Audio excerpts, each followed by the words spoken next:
Hey now, so it's still Sunday. Hit the like button. I want to remember hit the like button, please, first. So we're getting into Jimmie Foxx, and Jimmie Foxx to me is a scary autograph. And the reason why he's so scary because his autograph changed greatly during his career. He was the second member of the 500 Home Run Club, which means he's valuable, he's collectible. People are out there looking for him, which means people are out there forging for him, forging his autograph. So, but the important thing to remember is just think smart when you buy it. This does it make sense? I don't recommend getting a cut if you can avoid it with him. Spend the extra money. He died fairly young. He choked to death. Like it's not funny. I should be laughing. I think at age 57.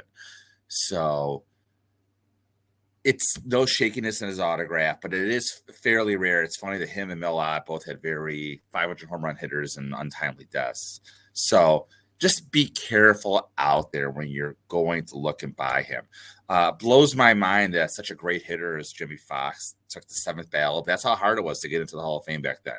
So, but he's out there. The good news is, and we're going to go to this in a second, PSA does a great job with their autograph database with him because his autograph changed so much during his career and post-career that you need to sort of match up the autograph timeline with, like, if you could tell when he signed it. So that's why I like government postcards. So without any further ado, let's take a look at the autograph analysis of Mr. the Beast, double X, Jimmie Foxx. So we're starting right here, and this is probably a later in life Jimmie Foxx autograph. And this is the type of autograph I like to see. Again, by the time he was in the Hall of Fame, he signed with a lot of flair. There's this paragraph, which is common at the bottom of his autographs. But when I'm looking for Jimmie Foxx autographs, number one, the one thing I've always wanted to look at is I want to see a slant to the right, like a 55-degree slant to the right.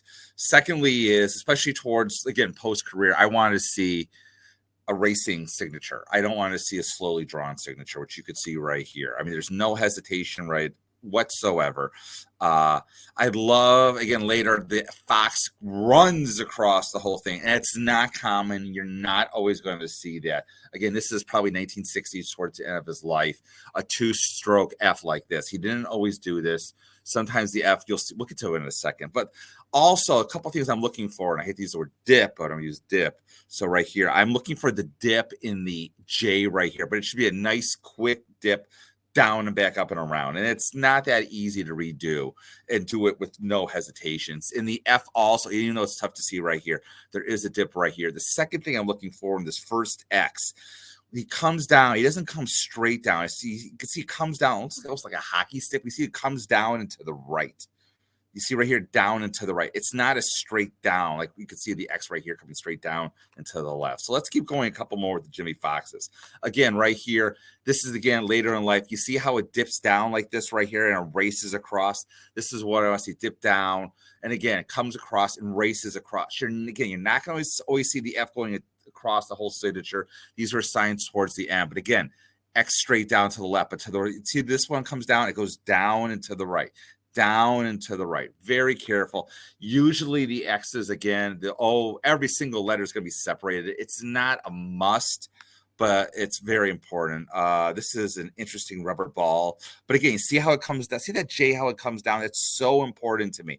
And again, the X's right here comes down to the right, where the other ones come down. So again, we're looking at later in lives. Hall of Fame postcards are tough because of the fact that, again, he died later. He died young, but again, we're looking for the J. This one is drawn a little more slowly than I would like to see. The X's look good, down and to the right, down and to the right. But then see how it dips down right here. This doesn't look as racing as I would like to see it. If I were buying this autograph, honestly, I'd stay away from it. This, again, much nicer. The dip, quick raw thing, down and to the right, down and to the right. You see how he dips down right here and it dips down right here, comes across. Again, these are later in life signatures. Okay, so now we're going to get to some earlier life signatures. And you can see right here, it's still to the right, but things are a little different. The J is completely different. Instead of dipping down, the whole J, instead of it goes down and then straight. It doesn't come down to the left and straight up. It comes all around down and up. And this is more what you want to see. It's still a 2-stroke F. I'm trying to find some autographs where it's dated. Again, this is probably signed shortly after he retired or even during his career. And you see the J is just completely different. It's tough to see because of the fact that obviously you want to rotate it. The Uncle Jimmy collection is something fairly new. I don't want to get into it too much, but it's got good. But just again, down and to the right, down and to the right to the X's. This is what I'm looking for. Again, another beautiful letter here. I don't know the date of it. Again, this is probably later life. You see, it goes down and to the left and comes all the way over. And the F swoops over his whole last name, which again was common towards the end of his life. This is probably shortly after retirement. It doesn't swoop over, but I like the way the X's are right here. It's got the parapet underneath, and I like the J right here. I'm going to just try and forward ahead here. That J, again, they have a great database right here of so here's a 1929 one. Again, the X's are all connected right here. Again, this is something you're only going to see during his career. You're not going to really see the X's coming across after. This Fox, the way he signed it with such flair is very uncommon. It's a little shaky. And again, you see almost that triangle, which he didn't do like post-career or even later towards the end of his career. This is much more common earlier in life where it's all connected with like that big triangle right there. So you can see this is 1929. Again, now we have a 1930 personalized photo. We know from the back. And again, it dips down to the right. I don't know when this autograph was signed. The photo is probably circa 1930. I don't think the autograph was. Again, we're going back here, 1929 and 1930. This is signed. Again, I think, 1930. This is during his playing career. And even by 1930, his X is starting to change. But again, the whole Ox and the Fox is all connected. The J still has that triangle that we talked about that we start to lose because there's no dipping down and back up. So, but again, you still see the angle and everything. You still sort of see that X was going down and to the right with straight downs to the left when he was crossing it. So this is 1930. This is a 1931 close-up. And again, this is we talked about, go straight down, straight up. The triangle is gone. The Fox is still connected, which is, again, you only want to see that during a playing career. Again, 1934. We know this is good. We know he signed, but like it's almost childish the way he signed the autograph. Kind of a triangle. It's like if you could see how it's starting to evolve and everything like that. It's kind of going away. Now, again, still 1930, still has that weird J, but now the X's are finally starting to separate. But again, look, the F, he's got a new F. And this is what I'm talking about. The Fox was not consistent. He had a very different autograph. But again, the X's is what I like to look for, down and to the right, down and to the right. So we know by 1930s, you could see his X's were starting to separate. The J was still coming up straight down and up. He's still always signing to the right. He's got a real cool F in this one. And the X's is what I'm looking for. And again, something else I should mention, he usually signs on a straight line. He doesn't bounce his autograph like we talked about Nelson Fox before. I was bouncy. This is not bouncy. He signed on a nice plane. And now the J's becoming what I like to see, like the straight down and a dip. But again, the F is just, it's a unique F. So I'm looking at the X's. I'm looking at the X's. Now we got a 1941 government postcard. The J is coming into formation now. It's what I like to see. The F's coming into formation. Again, if I'm buying an autograph, what I like to see. So again, it's flaring all the way across with the F. And again, now we're to 1953. This has got a lot of flair. Now Jimmie Foxx is like close to the Hall of Fame and everything. And so now we know what we're looking for right here. And again, the X's, it's tough to see, but it's down to the right with the X's. Again, a nice level playing field. It's a great flair with the J. No hesitation whatsoever. Again, now we're to 1956. And again, this is the standard, what I like to see. But again, the F's no longer connected to it's just down. And the Ox is all separated, but the X's down to the right, down to the right. This is what I want to see in an autograph. This is the autograph. And again, I'm not saying you see other ones that's wrong, but again, now we're 1962. He's getting closer to the end of his life. Again, dips down. He's back to the triangle in this one, but still, you see that dip that I want to see. The F flares over the X's. I mean, you should be getting a feel for the X's by now. So 1962. 1966. I think we're getting to all the 1967 again towards the end of his life. You can see those dips right here. You see the dip right there, the dip right there, the flare over. So, and this is like the last year of his life. So, hopefully you're getting a feel of it. I'll move on now to like the autographs I have of his. And the first one I had, this is mine right now. And again, this is a government postcard. I don't know the date offhand. I wonder if I put the info. It'll say 1949 government postcard. Again, this is an upgrade for me. But again, my 1949, we see the dip. It's not a triangle anymore. It's like it's a round F. but the F has that flare that I want to see. It has that pair F at the bottom, and you can see the X's are going down and to the right, with this cross. So this is the one, my upgrade. This was my original one. I bought it for like 500. This was a good deal. You see the dip right there. You can sort of see the dip right there. We had that F with that nice flare he had towards the 40s, 50s, 60s, and the X's are perfect down to the right.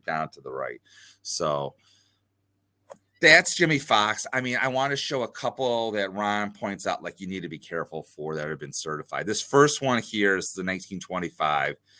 This looks nothing like a Jimmie Foxx baseball. Matter of fact, it's even spelled wrong.